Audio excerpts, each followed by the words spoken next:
Cette émission est une réalisation de TCBH, propulsée par Derry Télécom.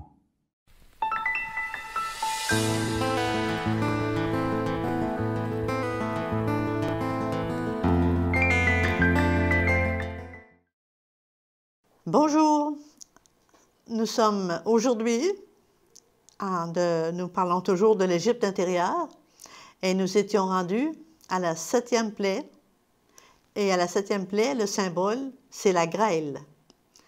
Nous lisons dans la Bible, il avait dit à Moïse, « Dirige ta main vers le ciel et que soit une grêle dans tout le pays, sur l'homme et sur le bétail, et sur toute l'herbe des champs. » Et Moïse dirigea son bâton vers le ciel, et Yahvé produisit des tonnerres et de la grêle. Ce fut une grêle et un feu, allant et venant de la terre, un feu tourbillonnant, on n'avait jamais vu ça en Égypte, depuis qu'elle était devenue une nation.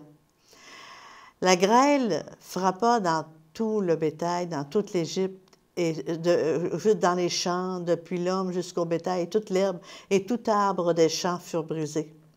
Rien que sur la terre de Gohen, où demeurait son peuple, là où les fils d'Israël étaient, la grêle ne les atteignait point. Devant ce désastre, Pharaon se repentit pour la première fois et promit de laisser partir les fils d'Israël. Mais sitôt que Moïse et Aaron eurent obtenu de Yahvé la disparition du fléau, alors le Pharaon persista dans sa façon de faire et ne permettait pas aux fils d'Israël de repartir. Alors, 8 fois dans ce texte, le fléau de cette 7e plaie, la grêle, est prononcé. Et 2 autres fois auparavant, dans les versets 17 et 21, dans lesquels la grêle est annoncée. Ce mot, donc, est prononcé 10 fois. Et le nombre 10 réactive la lettre Yod du divin tétragramme Yahvé. Yahvé a pour valeur 10, le verbe épée. La 5e plaie était construite sur un jeu de mots, verbe d'abord, da-p-a-r, le mot hébreu. C'est encore ici le verbe qui préside à cette 7e étape de la croissance des Hébreux, mais sous le symbole de la grêle. Barad et Dabar et Barad sont 2 mots hébreux, faits des mêmes lettres, donc ça veut dire qu'ils ont les mêmes énergies, les mêmes valeurs. Elles sont qualifiées de très graves dans la bouche divine. Cette similitude de grave, ça veut dire que c'est lourd de sens, indique bien que chez les Hébreux, au pays de Gohen, dans le jardin axé sur le nom, le mariage entre les 2 souffles, les 2 ré du Saint-Nom, de leur intériorité s'accomplit. Le ciel extérieur, en hébreu, désigne aussi les cieux intérieurs que tout homme est appelé à épouser. D'autre part, la main, yad, ressemble beaucoup au mot yod, yad en hébreu. C'est aussi le yod, c'est-à-dire la puissance verbe qui joue en organe mâle dans les épousailles intérieures de l'homme et qui se retourne contre lui pour tuer. Les 2 hé de yod, hé, vaé, 2 qualités du verbe dabar et barad s'épousent. C'est un passage à un tout autre que le nombre 7 de cette plaie exprime avec force. La force érotique est toute puissante en l'homme et c'est d'elle qu'il s'agit ici, en cette qualité de verbe qui dénonce la grêle accompagnée du feu tourbillonnant en elle. Cette force est celle de la chair, mais quand on parle de la chair ici, c'est ontologique. L'élément le plus mystérieux et sacré de l'être qui est lié au noyau de son nom et scellé dans les profondeurs de ses cieux intérieurs, comme elle est close au cœur de Isha, c'est-à-dire notre féminin intérieur, au 7e jour de la Genèse. Elle est celle qui dirige vers l'époux divin, qui préside au mariage de l'homme avec lui-même. par l'érection de l'arbre de la connaissance dont on parlait tout à l'heure, en même temps qu'elle lui donne accès aux épousailles divines dans l'arbre de vie. Nous sommes appelés aux épousailles divines. Ce double mariage est un des lettres majuscules, le 1, en profondeur, comme sont ces deux arbres plantés au milieu du jardin d'Éden. Ce jardin d'Éden, il est en nous, n'oublions pas. Mais la situation de chute représentée ici par celle de l'Égypte a détruit toute union. En elle, l'Égyptien inconscient de son intériorité, de ses cieux intérieurs, ignore d'avoir à l'épouser, et plus encore, à être épousé de Dieu. Nous sommes cet Égyptien. La chair en nous est dévoyée. Elle n'est plus dans l'espace intérieur des rencontres, dans l'axe du jardin d'Éden. Elle s'investit dans tous les axes au bout desquels le monde extérieur promet la jouissance. La situation de 6e jour remet l'homme dans une confusion avec sa terre intérieure, dans un état opposé à celui d'un mariage. Hommes et femmes transposent alors les uns sur les autres leurs exigences de conquête et de jouissance. Ce sont des rapports de force intolérables. La sexualité en soi, capable de donner accès à une verticalisation de l'éros merveilleuse vers une dimension de verbe, mais ici c'est nié, stérilisé, impuissant, à faire découvrir derrière cet enfant que l'homme et la femme peuvent avoir, qui a un autre enfant, une autre maternité, un autre épousaille. Mais en fait, compte, ils ne le comprennent pas. Leur spiritualisation est comme, c'est comme une castatrisée, on dirait qu'elle est comme bloquée, en fait, compte. Nos cieux intérieurs sont saccagés. La maladie fait rage. La conscience du chemin d'accomplissement y est perdue. La voix divine nous demande compte du Verbe que nous sommes, et nous ne savons que de nous perdre dans une sexualité infantilisante, privée de la présence de l'Esprit Saint. Nous n'entendons pas sa voix, et ne l'entendons pas, nous ne pouvons donc pas lui répondre. On ne peut pas non plus unir notre voix à celle de ceux qui crient gloire, qu'à ceux qui croient ou non. Alors, dans le 7 que joue une mort pour une résurrection, le 7, la 7e plaie ici, concerne leurs terres respectives, les terres intérieures des Hébreux, les terres accomplies et les cieux accomplis sont bouleversés pour que surgisse un champ de conscience nouveau. Les terres des Égyptiens extérieures, celles-là, puisqu'aucune conscience n'a encore émergé chez eux, sont détruites les autres par la grêle. En cette 7e plaie, l'Hébreu, qui veut comprendre, connaît une mutation profonde. Il entend soudainement la voix de Yahvé dans le souffle de l'Esprit. Il est comme sculpté dans sa chair ontologique et bien sûr biologique par le « Écoute Israël », le premier mot du Deutéronome. Celui qui est de Dieu écoute les paroles du Père jusqu'à celles qui le conduisent à la croix, mais aussi à la résurrection. Dans le symbole de la grêle que l'on voit ici, cette force de la parole de Dieu bouleverse l'Égyptien lui-même. L'Égyptien ici représenté comme l'homme, l'ancien homme. Nous sommes appelés à revêtir l'homme nouveau. Ceux des serviteurs de Pharaon qui révéraient la parole de Yahvé mirent à couvert leurs gens et leurs bétail de leur maison, même s'ils étaient chez les Égyptiens, ils commençaient à croire en Dieu. Et la grêle ne les frappa point. Ceux-là ont entendu. Ils entrent dans la crainte de Yahvé. L'Égyptien se fait hébreu. Le vieil homme revêt l'homme nouveau. Les ténèbres, donc, commencent à devenir lumière. Nous sommes maintenant rendus à la 8e plaie. Et la 8e plaie, ce dont on parle, c'est la sauterelle. Alors, Yahvé dit à Moïse, « Va vers Pharaon, car moi, j'ai alourdi son cœur et le cœur de ses serviteurs, afin que je pose ces signes dans son sein, et afin que tu racontes aux oreilles de tes fils et de ton fils et du fils de ton fils ce que j'ai accompli en Égypte et les signes que j'ai placés en eux, car moi, je suis Yahvé. Moïse alla avec Aaron vers Pharaon et lui dit, « Ainsi parle Yahvé, Dieu des Hébreux. Jusqu'à quand refuseras-tu de t'humilier devant ma face? Renvoie mon peuple et qu'il m'honore. Car si tu ne le laisses pas partir, si tu ne laisses pas partir mon peuple, voici, moi, je ferai venir demain la sauterelle dans ton pays. Elle cachera l'œil de la terre, et nul ne pourra voir la terre, et elle mangera le reste des récoltes que vous avez épargnées. Elle mangera la grêle, elle mangera tout, même, elle mangera tout arbre même qui germe pour vous dans les champs.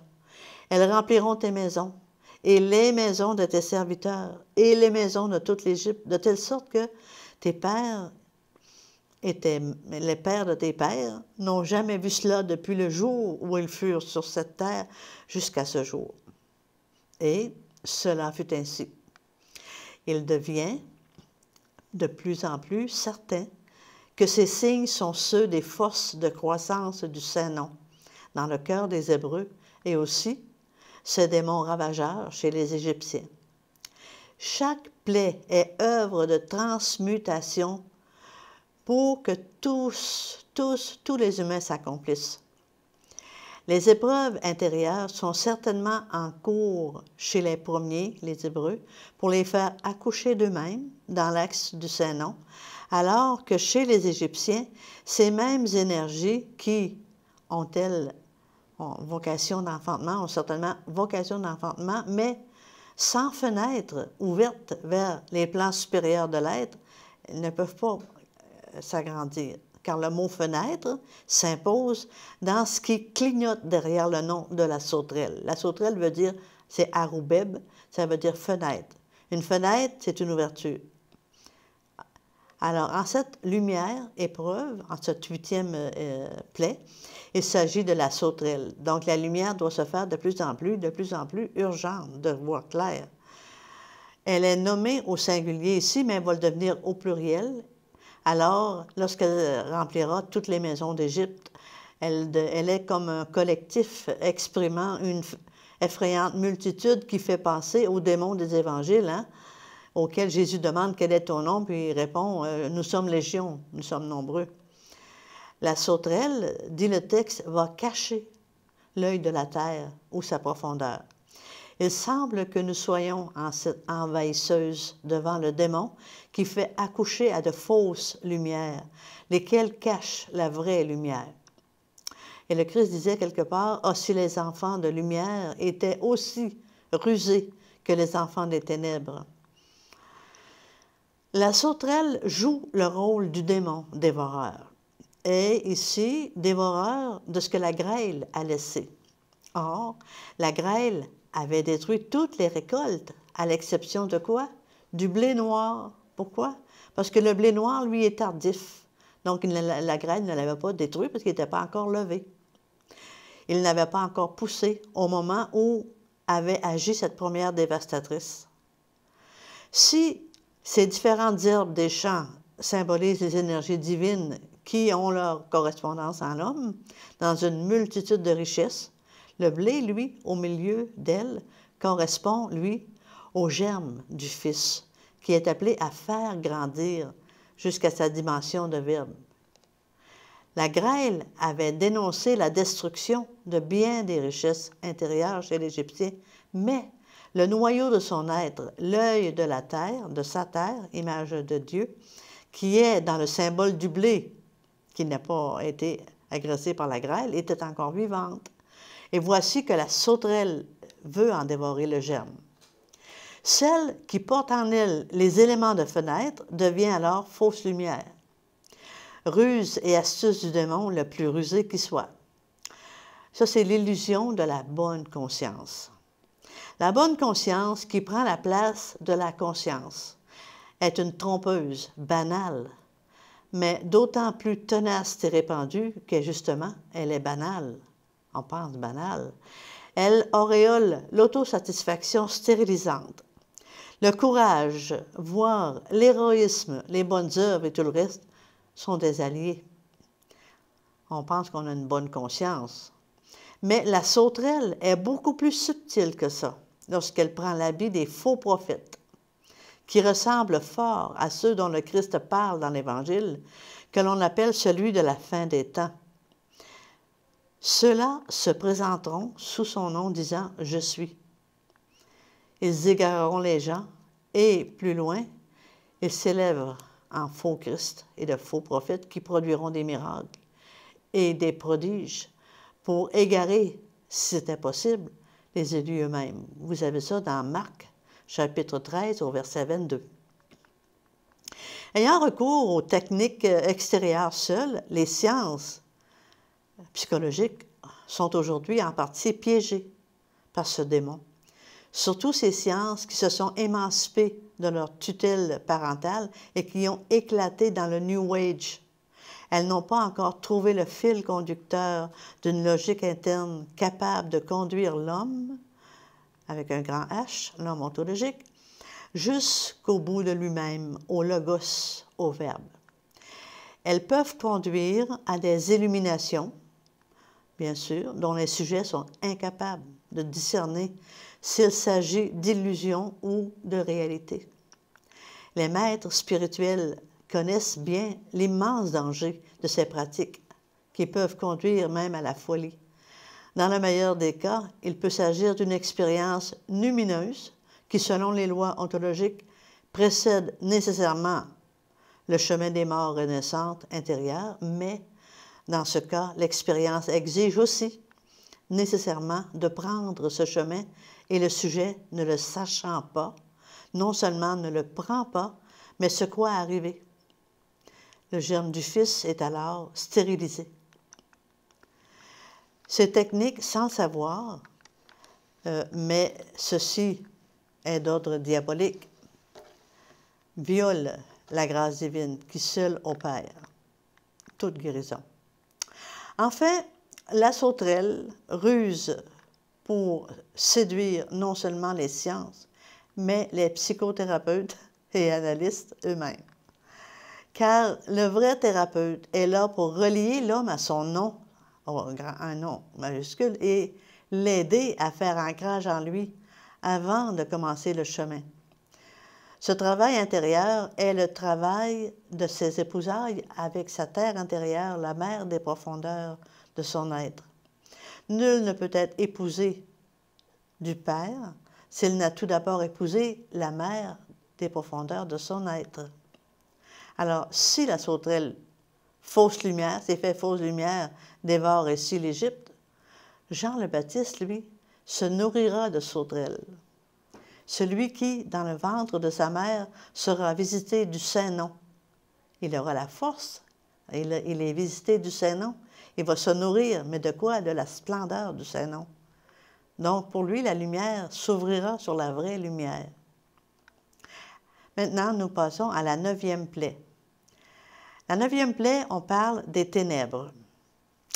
Yahvé dit à Moïse, « Dirige ta main vers les cieux et que les ténèbres soient sur la terre d'Égypte et que les ténèbres fassent tâtonner. » Moïse dirigea sa main vers les cieux et les ténèbres sombres furent sur la terre d'Égypte pendant 3 jours. Un homme ne voyait même pas ses frères et aucun ne se levait de sa place pendant 3 jours, alors que pour tous les fils d'Israël qui croyaient, la lumière était dans leur demeure. Mais Yahvé endurcit le cœur de Pharaon et il ne consentit point à renvoyer le peuple. Pharaon dit alors à Moïse, « Sors de devant moi et garde-toi de revoir mon visage, car le jour où tu reverras mon visage, tu mourras. » Et Moïse dit, « Ainsi as-tu parlé, je ne reverrai plus ton visage. » Lorsque, dans son authentique chemin de lumière, l'homme est descendu, on parle de l'homme avec un grand H, est descendu sur les ailes du corbeau. Vous voyez dans Noé, dans ses profondeurs, le corbeau veut dire que le corbeau noir nous donne comme symbole qu'il descend dans ses profondeurs pour comprendre. Puis, avec la colombe, il monte sur celle des ailes de la colombe dans les hauteurs, jusqu'à ce que tout soit accompli. Il doit, pour l'achèvement ultime de son travail, descendre, une dernière fois, dans de plus sombres ténèbres. C'est ça la 9e épreuve. On est rendu à la 9e épreuve, c'est ça. Il faut qu'il comprenne davantage qu'il descende dans ces ténèbres. Le nombre 9 est symbole d'accomplissement. C'est au 9e mois que l'enfant vient au monde. C'est le nombre d'accomplissement. Il est le nombre aussi de la plénitude et de la maturité. Quelle est donc cette plaie de l'âme qui se traduit par les ténèbres? Les ténèbres sont l'émergence de l'abîme. Et l'abîme, c'est ce qui sépare radicalement l'incréé du créé, Dieu de l'homme. Mais les ténèbres sont aussi la manifestation de l'abîme lorsque l'incréé sort de son inconnaissance pour se faire connaître dans une icône du Fils divin, un « je suis » de son être. Tout être humain en fait l'expérience dans ce même instant qui précède celui où l'inconscience se déchire pour se laisser jaillir en lumière, pour laisser jaillir finalement le Fils intérieur, le Fils lumière intérieure. Nul ne peut naître au Fils divin qu'il porte en lui s'il ne fait l'expérience des ténèbres qui montent de l'abîme. L'expérience des ténèbres devient en nous croissance du Fils divin. Elle est intimement liée à l'épreuve du sabbat, où Dieu se retire pour que l'être Yahvé soit et croisse en l'homme. Les ténèbres font aussi que personne ne reconnaît l'autre comme frère, que personne ne voit qu'en l'abattant et s'abat lui-même. Personne ne reconnaît en l'autre l'image de son frère intérieur, en lequel seul il ne pourra se construire, voire se verticaliser. Ici, en cette 9e plaie, les ténèbres sont comme plus épaisses, car la connaissance prend une plus grande dimension. La sève de l'arbre qui saisit le cœur du peuple hébreu monte des profondeurs hivernales de la terre d'Égypte pour faire accéder ce peuple à une terre nouvelle où il donnera son fruit. Elles sont la participation aux ténèbres plus sombres encore qui, la 9e heure, recouvrée, vous vous souvenez, quand le Christ est mort, il y a une grande ténèbre qui a recouvert la terre. Donc, c'est ça qu'on rappelle. Ici, la 9e heure qui a recouvert la terre, lorsque le fruit, qui est le Christ lui-même, de l'arbre de la connaissance, se détachera de l'arbre de la croix. Car, en fait, là, tout est accompli. C'est ça que dira Jésus en mourant. Mort couronné d'épines, celui qui, dans sa résurrection, ouvre ce ciel, pose sur la tête de ce qui se fait épouse le diadème royal. C'est ici qu'ils vont dire le nom, le diadème royal, la vie éternelle, la pleine lumière. Tu recevras un nom nouveau, nommé par la bouche de Yahvé. Tu seras une couronne splendide dans la main de Yahvé, un diadème royal entre les mains de ton Dieu. Ça, c'est écrit dans Ésaïe 50, versets 2 et 3. C'est dans le sein de Marie que Dieu se fait homme, et c'est dans les ténèbres du Golgotha que l'homme se fait Dieu. OK? C'est dans le sein de Marie que Dieu se fait homme, avec un grand H. C'est dans les ténèbres du Golgotha que l'homme se fait Dieu. 3 jours plus tard, ressuscité, Jésus sera le 10, le Yahvé, le Yod, je suis. Alors, il ne sera plus le je serai. Nous allons devoir arriver à ce je serai, mais nous sommes en devenir sur ce chemin vers la splendeur, dans la splendeur du Fils de l'homme accompli, de l'unité conquise, de la vie qui aura détruit la mort. C'est cet instant unique de l'histoire qui prépare les Hébreux que nous sommes, en accouchant d'eux-mêmes, de nous-mêmes, hors de la matrice. Là, ici, ils vont sortir de la matrice égyptienne, la matrice de feu, pour passer, c'est la Pâque. On va passer à la 10e plaie. Donc, on s'en va vers la terre promise. N'oubliez pas que c'est notre chemin. C'est un parcours évangélique que vivent en ces 10 plaies nos frères hébreux, celui-là même que chacun de nous a à vivre en notre terre intérieure. C'est pourquoi une même lumière ténébreuse accueille la naissance de l'Hébreu en tant que fils et voit aussi se verticaliser en lui l'épouse rendue capable de quitter la terre d'esclavage où nous sommes, dans laquelle nous sommes enfermés. C'est ça notre terre d'esclavage. Passer par les ténèbres, accepter de ne plus rien comprendre, de n'avoir aucune sécurisation, accepter même l'inacceptable, là est le chemin de la lumière. Lorsque ces éclairages viennent à manquer, il y a seule la résonance au nom, le toucher de Yahvé est sécurité. Tu es mon rocher, ma forteresse. Donc, on peut lire dans le psaume 51, verset 3.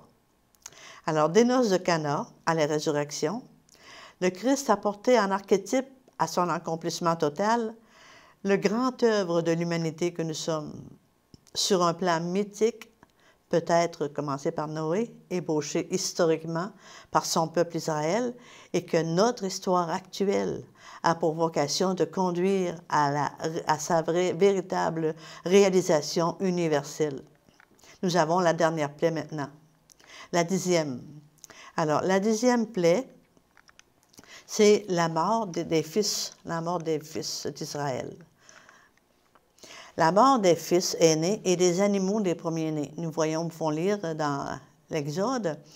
Il est encore une plaie 1, que je ferai venir pour Pharaon et sur l'Égypte, après quoi il vous laissera partir de ce pays. Il vous en chassera absolument, il ne voudra plus de vous. Alors, il dit à Moïse, parle donc dans les oreilles du peuple et que chacun demande à son voisin tous les objets d'argent et tous les objets d'or. Alors, Moïse s'adressa à Pharaon, il lui dit, ainsi parle Yahvé. Lorsque ce sera la moitié de la nuit, moi, je sortirai au milieu de l'Égypte et je ferai mourir tout premier-né en terre d'Égypte. Et tous les premiers-nés du bétail également. Ce sera un grand cri dans tout le pays d'Égypte, tel qu'il n'en a pas été comme ce cri-là depuis que vos pères ont existé. Il n'y en aura plus comme ça. Et ici vient tout le récit de la préparation de la Pâque, que vous pouvez lire dans Exode 11 et 12. Cette 10e plaie, donc, est marquée du sceau divin. Le nombre 10, par lui-même, introduit la lettre Yod, qu'on a parlé tout à l'heure. La lettre 10, c'est l'initiale de Yahvé. Le Yahvé, dont la tradition dit qu'elle est le pommeau de l'épée dans le divin tétragramme. Le nombre 10 est, d'autre part, l'unité dans le registre des dizaines, c'est-à-dire dans celui qui se réfère au monde créé. En ce sens, il est l'incarnation du un divin, celle du Fils en l'homme. Les 9 épreuves dans le texte hébreu n'ont pas été vraiment, c'est des plaies, comme je vous ai dit au début, c'était comme plutôt des merveilles, des preuves de la puissance divine, seules capables de nous amener vers notre réalité. Cette plaie ici est unique en soi. On l'appelle une plaie parce qu'elle tue les premiers-nés des Égyptiens et même des animaux. Cette plaie est unique en soi et une en sa qualité divine. Elle entre au cœur des choses, aux confins de l'âme et de l'esprit. Elle entre au sein même de l'espace intérieur de transformation qu'elle va trouver chez l'Hébreu, lourd d'un fils, mais vide chez l'Égyptien, et l'épée frappe qui? Frappe l'Égyptien douloureusement, parce qu'il ne veut rien savoir de son côté ontologique. Parce que l'Égyptien n'a pas mis au monde un fils intérieur, son fils extérieur meurt. La loi est inexorable, elle est ontologique. Elle joue aujourd'hui même en ce monde où nos enfants meurent de ce que nous n'accouchons pas de l'intérieur de nous-mêmes, de ce fils allant vers la ressemblance à Dieu. Marie, lorsque son terme arriva, mit au monde son fils premier-né. Nous voyons dans Luc 11, verset 6. Si Marie, est Isha, c'est-à-dire l'épouse intérieure de l'Adam, il ne serait pas faux de dire, en parlant de l'homme intérieur, Adam mit au monde son fils premier-né. Jésus se dit lui-même fils de l'homme, avec un grand H, fils de l'Adam, donc notre humanité. Sur la croix, Jésus s'adressera à Marie en faisant appel à sa maternité lorsqu'il remet entre ses mains un autre fils, Jean. « Femme, voici ton fils », lui dit-il. Jean est son fils intérieur, nouveau. C'est le fruit de l'humanité. C'est un petit peu le symbole de l'humanité ici, de cette humanité qui est acceptée, qui paradoxalement en Christ, il est déjà accompli. C'est difficile parfois de lire le texte symboliquement. Ce n'est pas toujours selon l'histoire, le temps. Jésus, qui est le fils premier-né de Marie, est aussi fils unique de Dieu, en tant que fils de Dieu, potentialisant en lui tous les fils de l'intériorité de l'homme. Il porte ce dernier dans son principe à son accomplissement total. Il est venu nous montrer le chemin. En tant que Yahvé, je suis, participant aussi de l'éternité présente en chaque instant de l'histoire. Prêts à partir, à quitter leur terre d'esclavage parce qu'ils ont accouché d'un fils nouveau, les Hébreux immolent donc l'agneau, signe extérieur de celui qui a souffert en eux. L'Hébreu, quittant l'Égypte pour aller vers la terre promise, terre essentiellement intérieure à celle du nom, en fait, s'achemine vers le Père. Les 10 plaies ont été une conquête. De quoi? De la conscience. Une préparation initiatique pour lui faire reconnaître le chemin qu'il a encore à parcourir, mais encore pour le faire naître à un autre niveau de lui-même, le rendant fils nouveau dans une terre nouvelle. N'oubliez pas qu'il quitte la terre, il quitte le camp d'esclavage, mais il entrera dans la terre promise, dans le désert de la terre promise. Prémisse de la lumière incréée, le soleil de la terre de Canaan, qui va maintenant éclairer les Hébreux, après la terre de l'Égypte, ne soulèvera pas moins de doutes dans leur cœur. Est-ce possible, demande aujourd'hui l'enfant qui interroge son père le soir du passage vers la Pâque, qu'est-ce qui différencie cette nuit de toutes les autres nuits? Eh bien, c'est ce passage vers la Pâque. Et pour en finir avec cette Égypte intérieure, le passage de la mer Rouge, alors lorsque Pharaon eut laissé le peuple, Dieu les dirigea pas à pas sur le chemin de la terre des Philistins, laquelle était proche, car Dieu dit, de peur que le peuple ne se ravise à cause de la guerre et qu'ils veulent retourner en Égypte, Dieu détourna le peuple par le chemin du désert vers la mer des Joncs, c'est-à-dire la mer Rouge, et les fils d'Israël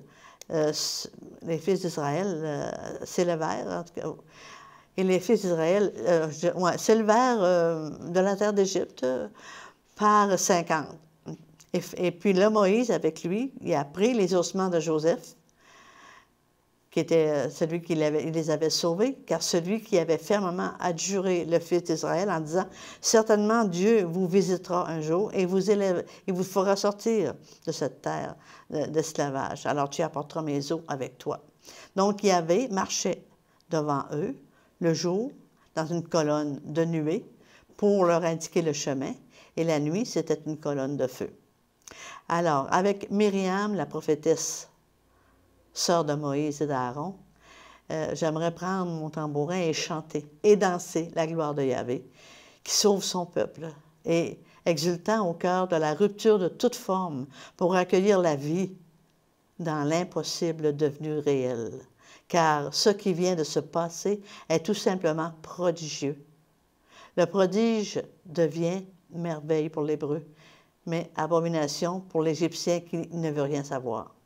Dans les deux cas, l'événement bouscule, désarçonne même, et parfois terrifie, pour faire croître et libérer, car tel est le sens de l'éruption de la transcendance divine dans le monde. Lorsqu'elle pénètre l'homme de son épée, mais pour la guérir, pour lui donner la vie. La transcendance ne se prouve pas, mais se manifeste, éprouve la dissemblance pour l'amener à quoi? À la ressemblance. Et c'est ainsi que nous sommes appelés à devenir un en Dieu. En ce temps-là, il n'y aura plus de soleil pour t'éclairer, ni de lune pour t'illuminer, car Yahvé sera ta lumière éternelle et ton Dieu sera ta beauté.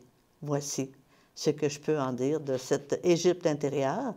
C'est tout à fait différent probablement de ce que vous avez déjà lu, mais c'est ainsi que Annick de Souvenel nous parle de cette Égypte intérieure qui nous amène.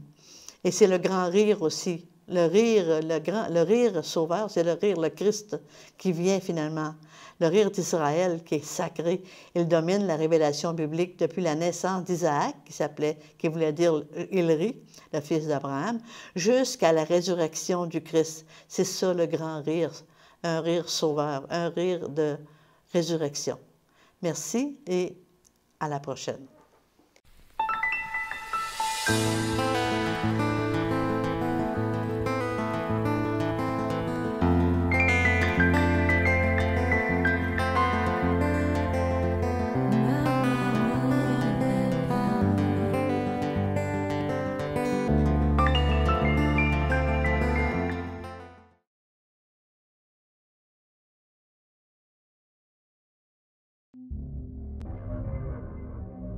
Cette émission est une réalisation de TCBH, propulsée par Derry Télécom.